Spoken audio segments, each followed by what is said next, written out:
रणजित महालात प्रवेश करतो आणि अकबर बादशाहच्या जवळ जेव्हा समोर येतो तेव्हाच एक धावत धावत शिपाई येतो आणि तो राजाला एक माहिती देतो. काय माहिती देतो राजाला? तर राजाला म्हणतो की राजेसाहेब, आपल्या राणी ज्या आहेत त्या खूप आजारी पडलेल्या आहेत, त्यांनी तुम्हाला लगेच बोलवलंय. राणीसाहेब आजारी आहेत म्हटल्यावर अकबर राजा लगेच उठतो आणि आपल्या राणीसाहेबांकडे जातो. राणीसाहेबांची पूर्ण सेवा करण्यात महाराज म्हणजे अकबर राजा दंग असतात.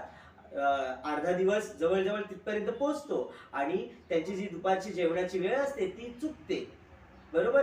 दुपारचं जेवण आधीच झालेलं असतं आणि त्यामुळे काय होतं, तर जेव्हा ती सेवा करून तिथून अकबर राजा उठतात तेव्हा जेवणावेळी जेव्हा ते पोहोचतात तेव्हा काय होतं, तर सर्व अन्न थंड झालेलं असतं.